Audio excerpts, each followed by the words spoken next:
Okay, this video is going to be a really quick introduction into the coil tool because there's so much you can do with this. The coil tool is up here, and if you hold your mouse cursor over it, once your program's selected, you can see in this box that shows up that you've got a sketch and that you need to make.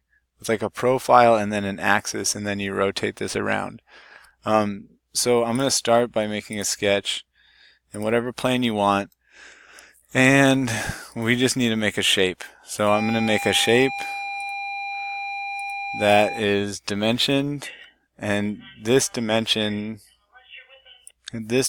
should be whatever the diameter of the material your spring is made out of. So this is probably a pretty small dimension. Like it might be as small as 0.031 or something like that, or even smaller. It just depends on what part you're modeling. And then we need to make an axis. And so this axis is going to be the diameter of your spring. So if you measure the inside diameter of your spring, don't forget to account for the radius because that's still there.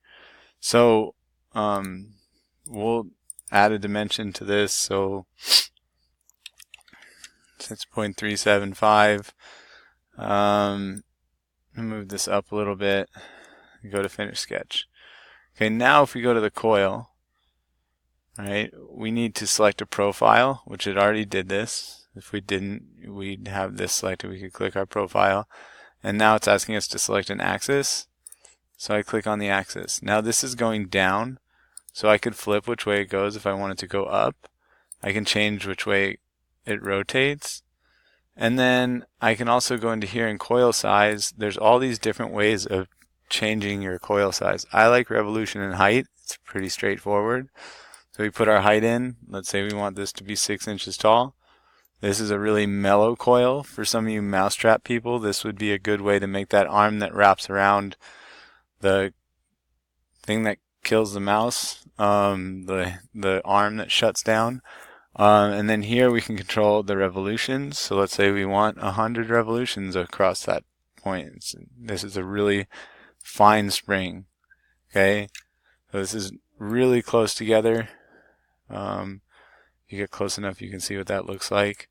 Let's say we don't want it like this, so we double click. We want it a lot shorter. So we want the length like 0.5 inches. And then we don't want 100 because now in 0.5 inches it's making 100 revolutions. Say we want 6. Okay, and then but we do want it tapered, so we're going to add like 30-degree taper on this. Now we've got this spring that looks like that. Some of you flashlight people, you've got this is where the spring for your battery. Okay, if I go back into this also, let's say we want it to end on the same. We could do, instead of 6 revolutions, we could do 6.5, and now it ends on opposite sides. Some of us have those tighter coils at the end. So what I have to do is go back and make another sketch, and then I'll have to make my axis in the middle again, and I could go to coil. Wait, I didn't project my geometry.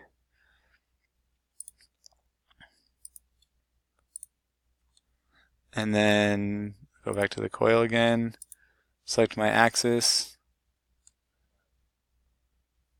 What's going on? Okay, I don't want it to go down, I want it to go up, and I only want it to go like 0.25 inches, but I want it to revolve like 3 times. No, 6 times. Okay, and so now we have this tighter spring on the end.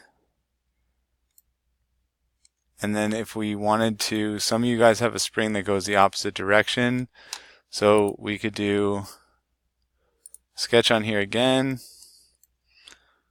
So if you project this geometry,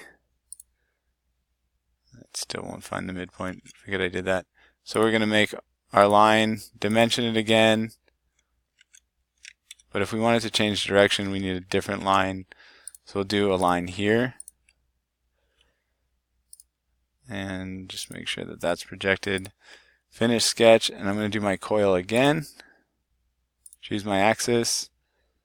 If you look, this is going the wrong way. So I'm going to flip the rotation direction. Now I've got a spring that's going this way. And the last part is some of the mousetrap people or other things, you have a spring that like extends out. This is going to use that sweep tool again. So if we start a sketch on here. Okay, so I don't know how this just jumped around, but we're going to extrude this out just a little bit. So I'm going to go out like 0.5 inches just to give us some flat space to deal with here. 0.25.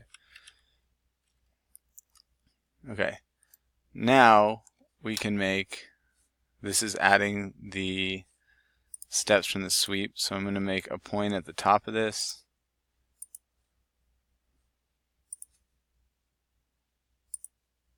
Finish sketch, make my plane tangent to the point.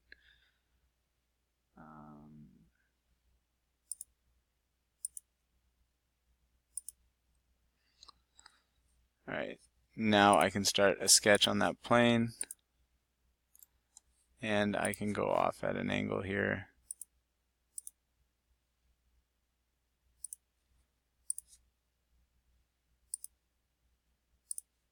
Make a tangent,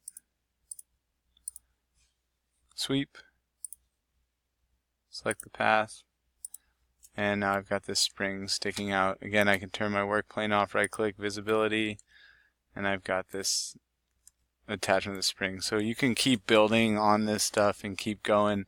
Hopefully something in here helped you and gets you through this project. Good luck.